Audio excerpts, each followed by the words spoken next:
So I think I want to discuss some things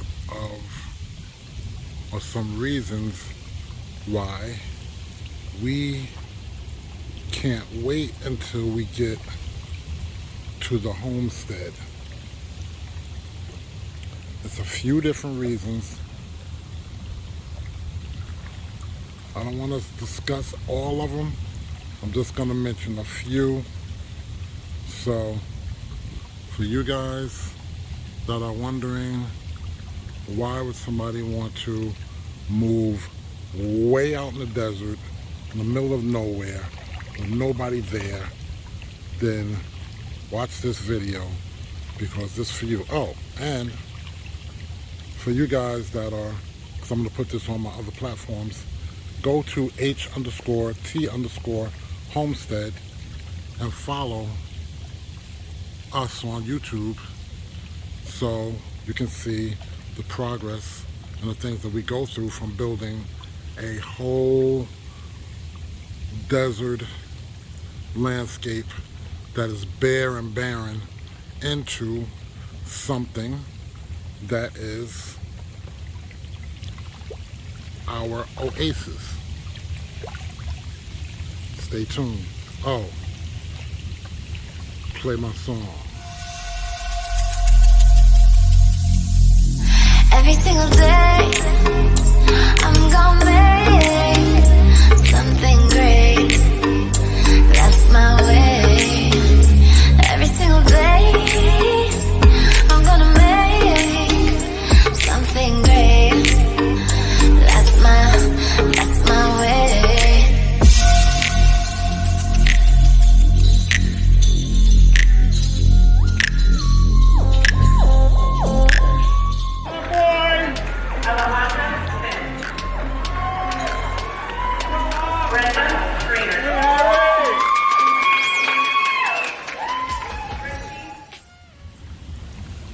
All right, so I'm gonna have to turn this around and set this up.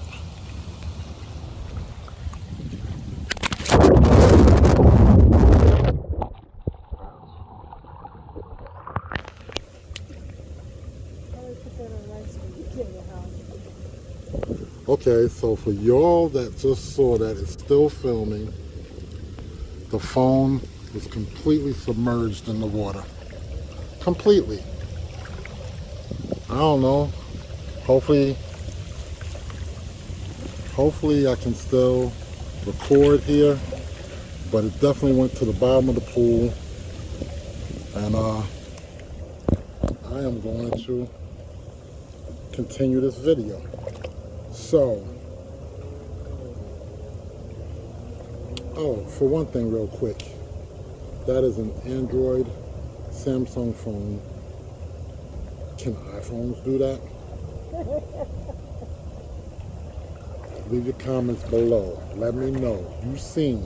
I didn't stop the video. The phone was completely submerged to the bottom of the hot tub, at least 3.5 feet. But anyway, so reasons why we want to move out to the middle of the desert. We want privacy, for one thing. Privacy because neighbors, and this is just our opinion, we're not knocking anybody for what you believe, this is what we like. Neighbors can either be cool or they can be uncool.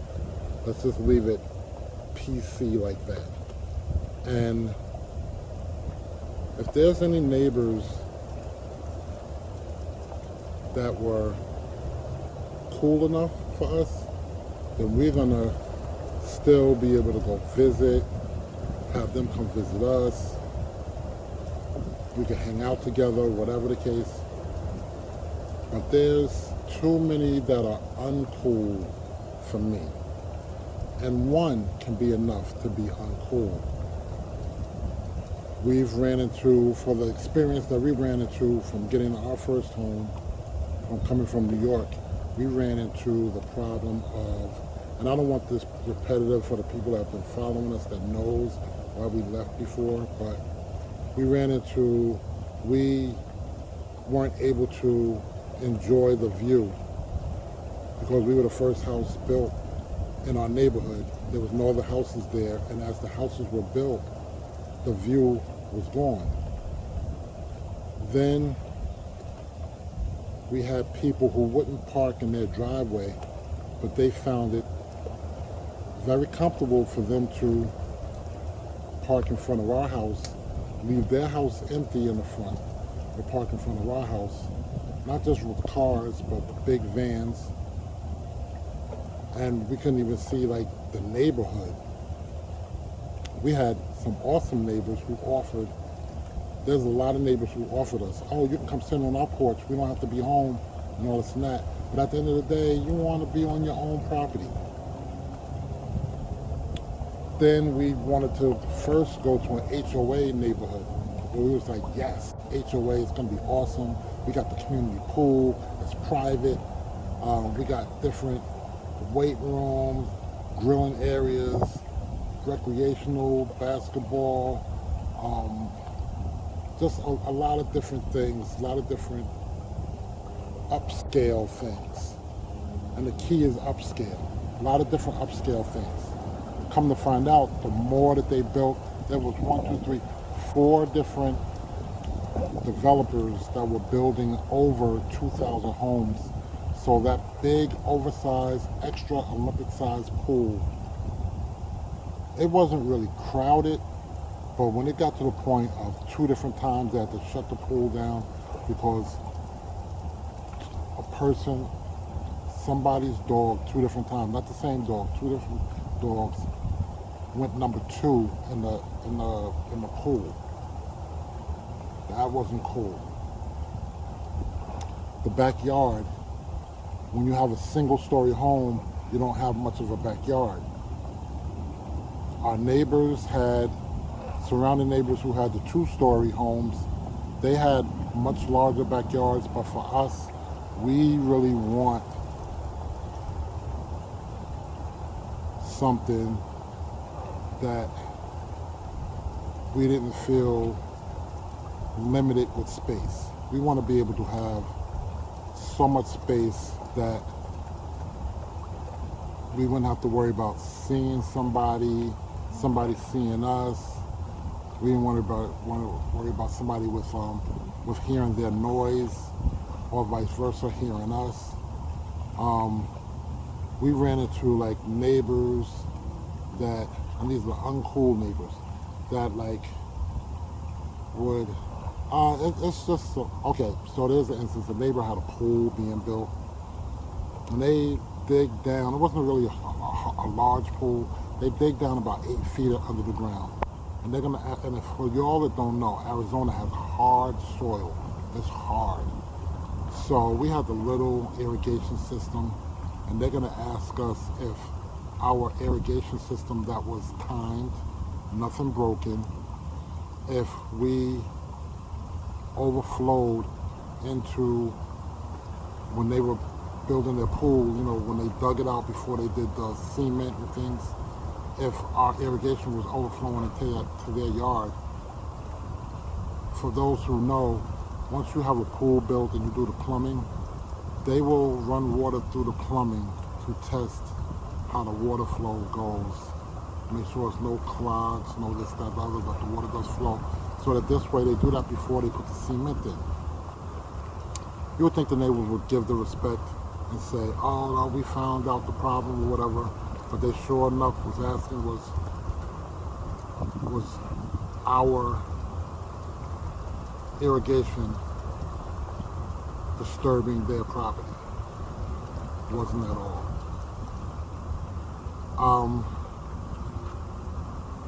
Just so many things. I don't want to like target 1 or 2 people because it's not 1 or 2 people. Then we have like a street that people weren't supposed to park on the street, and the street was kind of tight. You have people with kids, kind of worry about the kids with people flying down the street and stuff. So we wanted to go to an area where it's up and coming. We see where we live at well, not right now, but where we used to live in Surprise about 15 years ago, it was the same thing as what we're doing right now. It was desert. Nobody was out there. Everybody who moved or thought about moving there, they thought they were crazy. And now it's highly well developed 15 years later. So you also, if you know, when you go to a neighborhood and you see a house that you wonder, because you're like, wow, they have way more land and the house looks way better than the surrounding homes. That most likely, of course, if the person's a millionaire or more, millionaire, billionaire, whatever, they can buy up things and make it way better. But then again, there's people who can be in the forefront and they can purchase early. They can have a vision. They can see. They can forecast things. Also, where we're going, they are widening the highway already. There, from our contractor, he said that there are many homes being built or coming in the area where we're at. Now they are maybe 100 streets away from us. 100. That's a lot of streets, which is like 30 minutes away.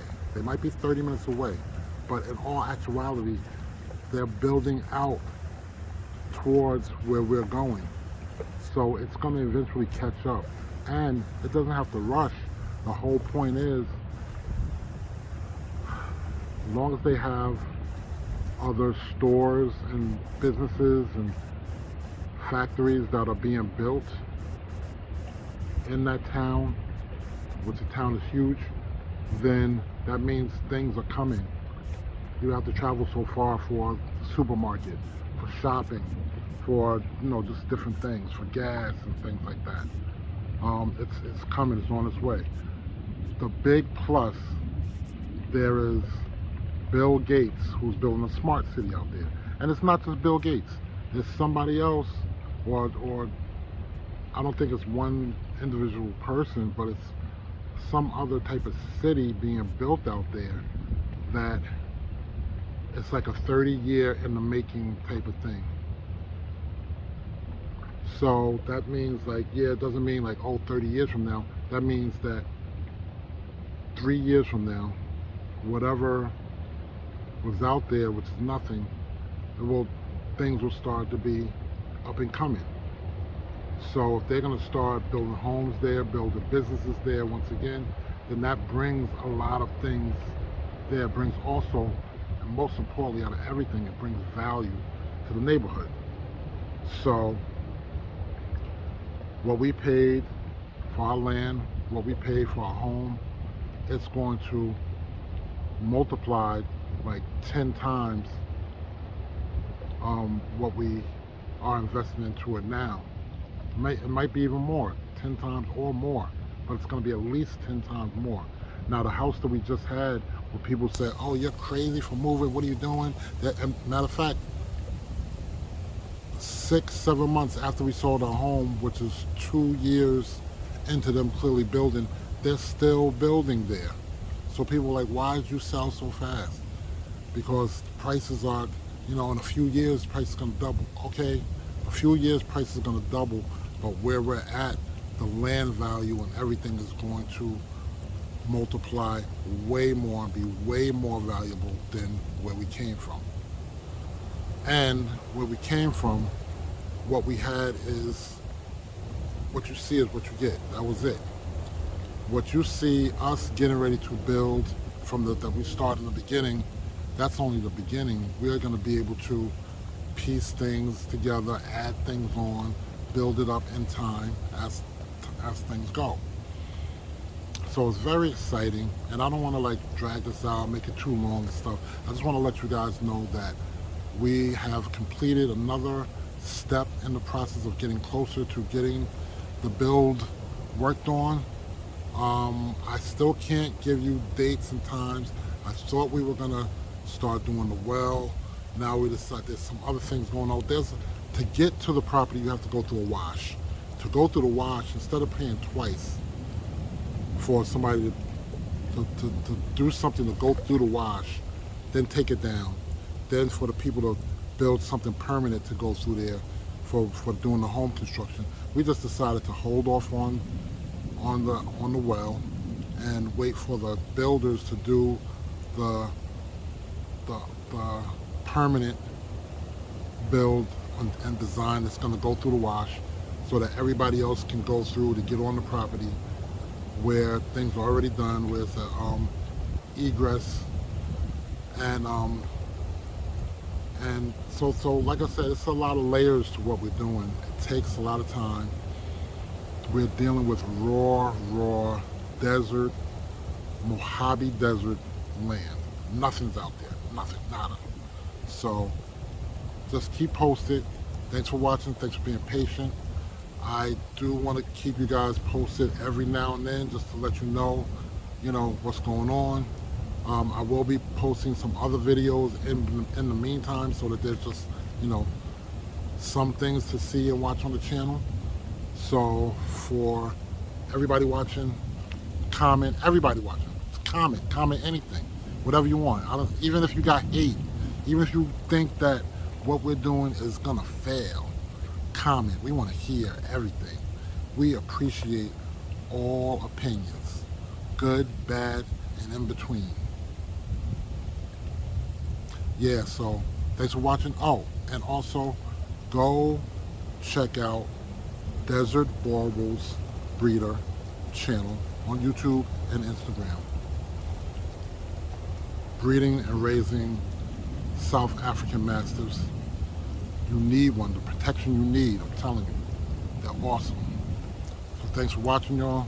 We are going to continue the hot tub, and I don't want to drop the phone this time, so we out of here, and everybody be blessed. Peace.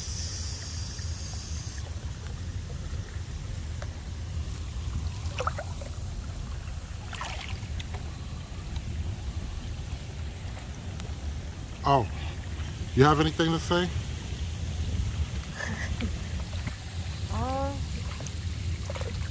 What do they always say?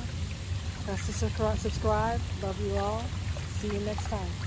Okay, that's nice and everything, but do you have anything to say about the move? While we're moving I cannot it? wait until it happens. We're at the second stage of what we were planning on doing. And So you said second stage. How many stages is there? I don't know. I'm counting them as I go. The first stage was just getting everything signed. Okay. So this is the second stage. Getting ready to watch them get on the land and do what they got to do. So we'll see how that goes, and we'll keep you guys. We'll let you guys know what's happening. That's it for now. Peace.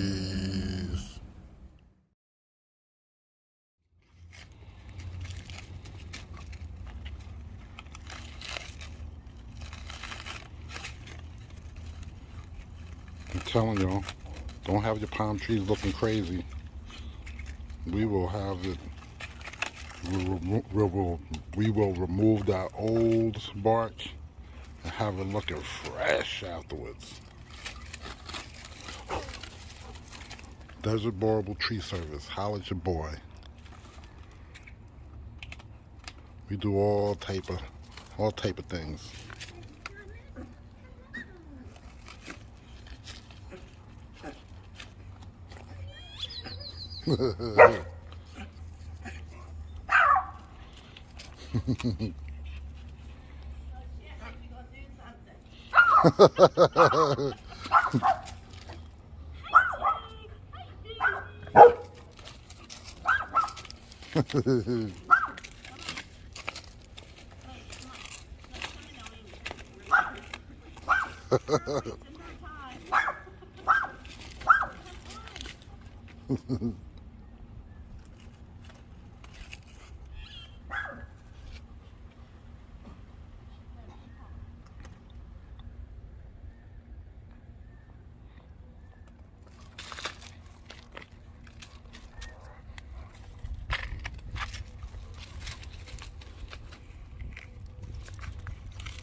Back to getting it in.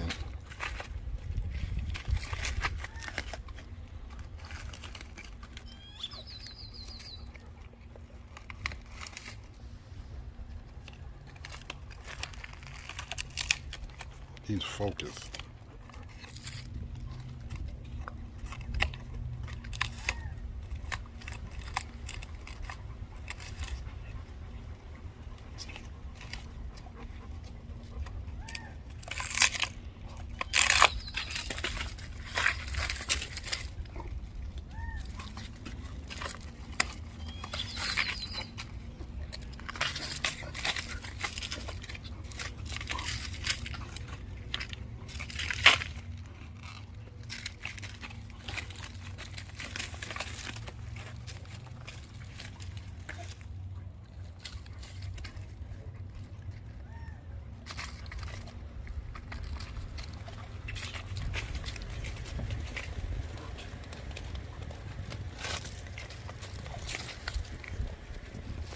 This is also good for flossing. That's why their breath and their teeth are awesome all the time. Uh-oh. Let's get this around, huh?